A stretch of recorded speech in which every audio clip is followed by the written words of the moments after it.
Hello, welcome back to Fear Street. I'm still Sheree, and this is this Fear Street review.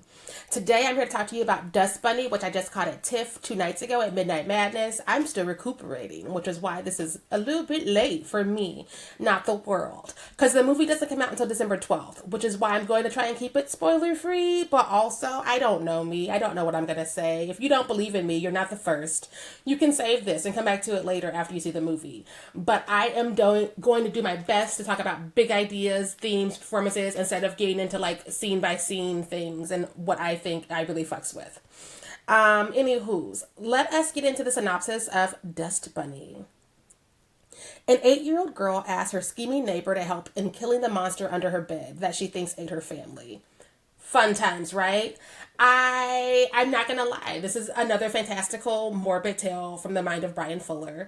If you're familiar with his TV work, which you should be, you kind of know what you're getting, but you never understand how decadent and how funny and how dark it's going to be, and so you're still a little bit surprised. But anywho's, this I think is definitely one of the more iconic, I want to say, iconic projects I've seen come out for a moment.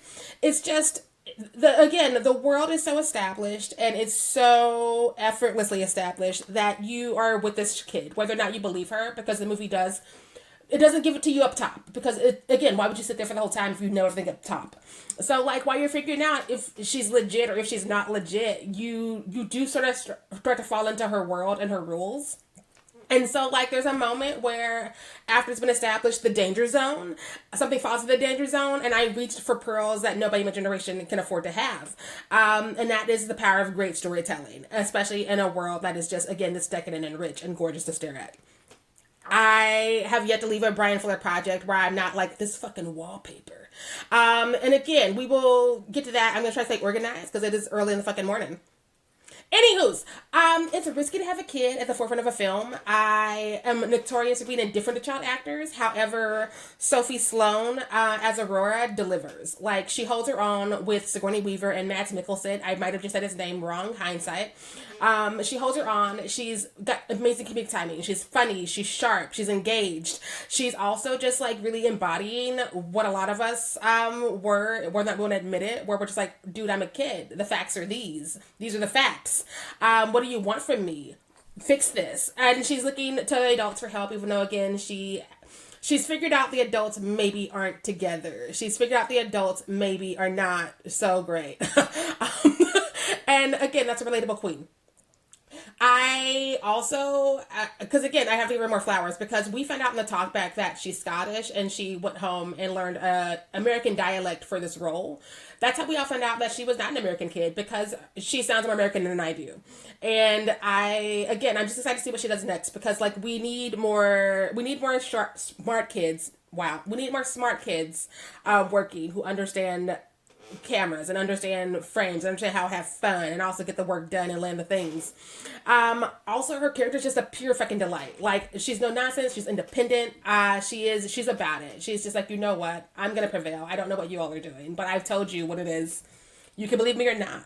And I love that, because how many of us try to tell people things and nobody believed us, even as adults. Anywho's, while we're in the cast business, Sigourney Weaver's having so much fucking fun. Like, she's just having so much fucking fun. And that is also fun to see, because I think that all of us have grown up watching her at this point. Alien, hello. Copycat, hello. Like, even the comedies, like, we've all seen Holes. Come on now. And so I love that she's playing a character that seems cold, but also the comic timing is there for her as well. We forget she's so funny. We always forget she's funny. And then, like, we roll the interviews and we're like, oh, yeah. But, like, this lets her do all of the things she does. She gets to be a badass. She gets to be intimidating. She gets to be everything I would like to be as an aspiring older woman. And I love seeing that on screen. I wish we got more of that. But anyway, Sigourney Weaver's playing those girls still. And isn't that fucking fun? The script gives everybody something to do, though. Like, there's no wasted character. There's no small character that doesn't get something memorable or funny to do. Which, again, if you are familiar with Bryan Fuller's work, you understand these wacky worlds. You understand the kooky characters. You understand everybody is a character actor, whether or not they want to be a character actor in these worlds. Because there's just so much going on. It's kind of like Grimm's fairy tales. comedia. And that's why a lot of us get on board with that, because who didn't love a Grimm's fairy tale? If you didn't, you're probably more broken than I am. And anywho's, I just think that this is very fucking fun for everybody involved, and that's why it's engaging. That's why there's so much open mouth laughter in the theater the other night. It was also just really heartwarming because again you see the relationship building between Aurora and Mad's character, and you see that forming, and you see how they're kind of just like hesitant to do this, but also it's the inevitable. And we see this a lot. We don't see it as beautifully done in movies, but we see this trope of this girl's alone in the world, or this kid's alone in the world, and there's an adult nearby, and so I guess that this is the default, but it doesn't feel paint by the numbers. There's always a little bit of danger because again, is this thing under the bed real? Is it not real? There's also other threats, which I won't get into because it's supposed to be spoiler free, and I almost did. And I really fucked with this movie. I am also just, again, I'm here for the fucking wallpaper even. Like, if you can, like, keep us engaged and you can keep us, like, obsessed with things and also make us go, oh my God, what is that pattern? Where can I find that? Do I need that pink wallpaper? Do I need this yellow number? Because, again, it's all very bright. It's all very floral. It's all very, again, fantastical. There's just no other way to say it other than fantastical. And so I'm happy that, like, Fuller and the cinematographer Nicole Hirsch-Whitaker, I did take a note, capture the aesthetics that we've come to associate with Bryan Fuller's work in TV. Whether you're a Pushing Daisies girly like I am, or a Hannibal girl, which I also am, you feel it reflected in here. Because again, I think that is just something that is inherent to the worlds that he's building, is this kind of whimsical charm while we're dropping bodies. I think that making death fun is a very specific skill, and I think that Bryan Fuller has it. And that's why I was excited to see this movie. And I'm excited that, like, all of the things that he's done transferred over. I'm saying all of them. I didn't go to space. So, like, do not try and fight me. Because I don't know. I assume it's whimsical and deadly up there, too, when he's up there. I don't know.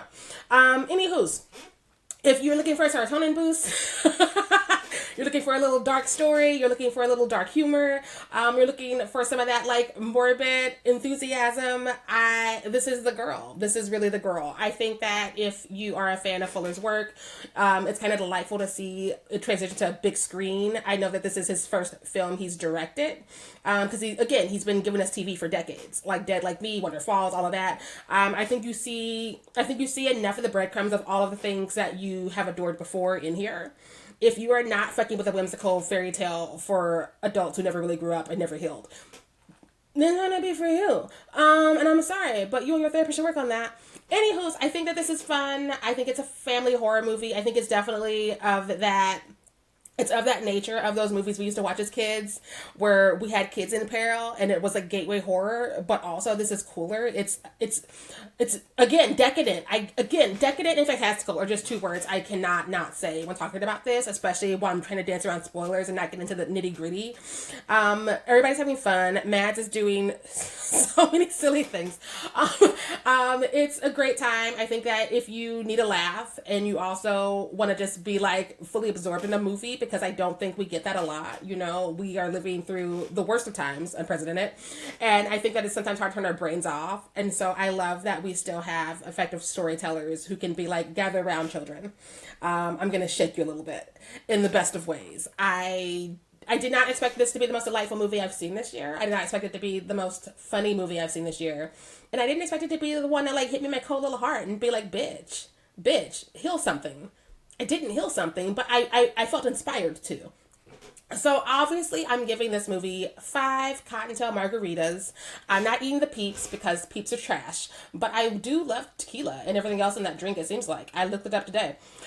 Dust Bunny hits theaters December 12th. If you are about it, I think it is a holiday movie. I do think it is family friendly. And I know that I am a morbid bitch, but I think that your children will be fine. I think your children will be fine. Okay, Judy? I think they'll have fun. I think that they will want to like have Aurora merch. I think they might also get more invested in what's like going on under their bed. Perhaps clean their rooms. Doing the good Lord's work. If you agree or disagree in the comments, you can do that respectfully. I am a Gemini. If you've seen it, let me know. Let me know what you think. Let me know if you are also obsessed and in love, and if you want to see it again immediately. Like I said, it's coming out in theaters December 12th. It's also going to Brooklyn Horror Fest if you're gonna be there. Thanks to Tiff for accepting my application, because I wouldn't be here without, obviously, because things cost money and I do not have that. This is an independent podcast. Hi. I do this for the love of the game. So, anywho's, take care, stay fierce out there, watch some scary shit, and also let me know if and when you see Dust Bunny. Bye.